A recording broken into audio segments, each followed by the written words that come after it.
Educate Our Youth is all about equipping parents with the knowledge and tools that they need to be an active partner in their child's academic life. Your child should know that you are equally as important in their education as any given teacher. And yes, I get it. You are working hard to make ends meet, but the truth of the matter is your child is not going to have memories of you working overtime or working late nights or even paying bills. But they will remember the time spent with you building that bond and the things that you poured into them that can shape their future. So join me today as I go over my parent planning guide so that you can incorporate educational time with your child.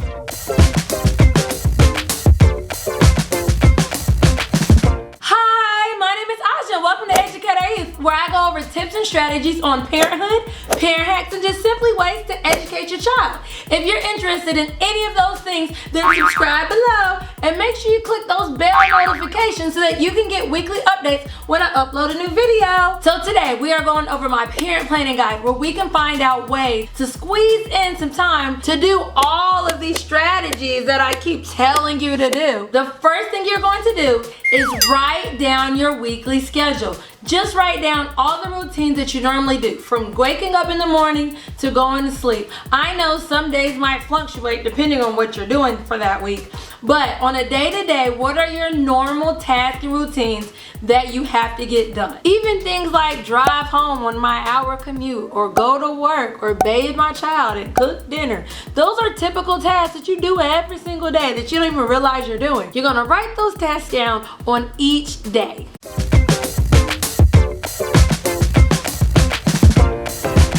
So now you are going to color coordinate the big rocks with the little rocks. So the big rocks are the things that you have no control over the time. So for example, my work hours, I have no control over that. I am going to highlight them in one color because I know I have no control over it. If you have a reoccurring doctor's visit that happens every week, what time does that normally occur? If your child's in extracurricular activity, those are things you have no control over. So you're gonna highlight them the same color that you would highlight you going to work per se. And then in another color, you're gonna highlight your little rocks. Little rocks are things such as bath time or cooking or going to sleep, the things you normally typically do every day, but you don't even realize that you have control over them. I have control over how long my child takes a bath or what time she takes a bath.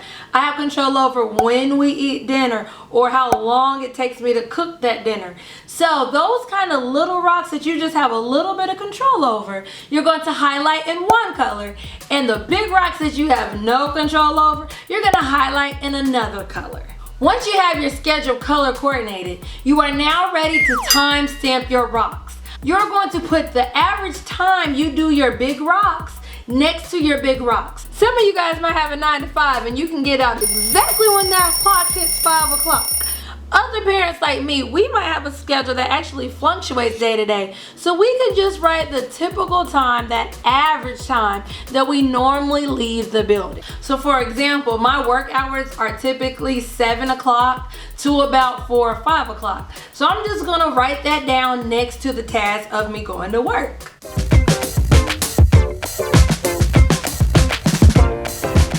And then you're gonna timestamp your little rocks a little different.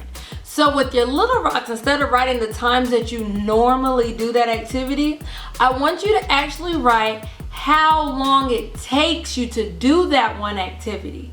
And this way we can find out how we can maximize those little rocks.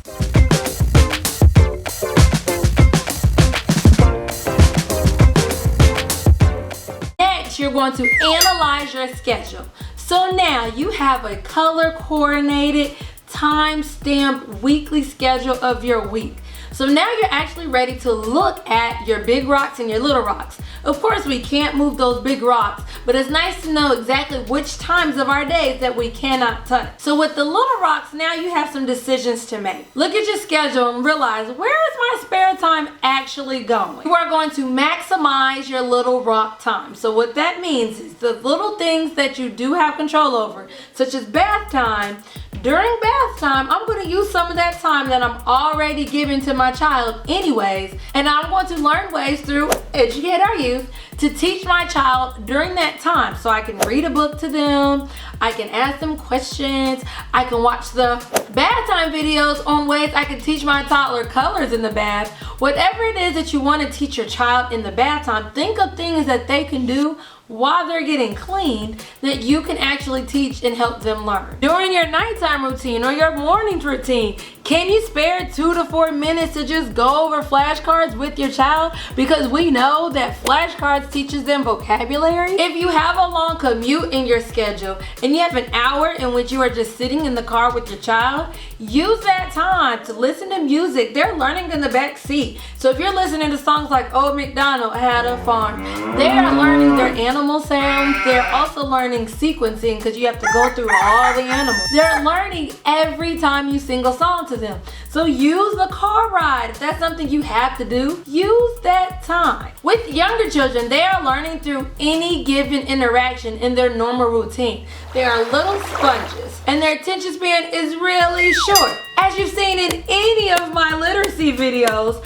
I am all about using your normal routines like bath time, waking up in the morning, going to bed, cooking dinner, whatever it is, and teaching your child through those moments, because reading is truly the foundation of your child's success. So look at your normal routines that you typically have to do anyways and find ways that you can plug in reading a book to your child. I'm not talking about homework, people. I'm talking about moments where you can read to your child, or even fun moments where you can do activities to teach them colors. And now you and their teachers are partners in shaping their future. Once you have decided exactly what spare time you can pull out of your Sunday through Saturday routine, you are now ready to make a commitment to you and your child. In making this commitment, give yourself some wiggle room. Don't jam-pack your day. You don't want to jam-pack every single moment from the time you wake up to the time you go to sleep, because chances are you're not going to follow through with your commitment. I have faith that you can do this. If you simply make the sacrifice to wake up 5 minutes earlier or go to sleep 5 minutes later, and you do that every day for 7 days, that's 35 minutes right there. If you make the commitment to read to your child every single day for 10 minutes during bath time, since you have to bathe your child anyways, then you will see that's over an hour over the course of a week. You can do this, parent. You can do it. You can do it. You can do it. You can do it.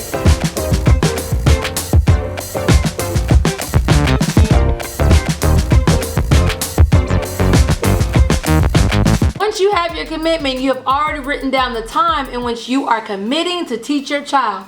Set an alarm on your phone to hold you accountable. So this is my completed planning guide of my commitments and my typical routines and tasks that I have to do each week.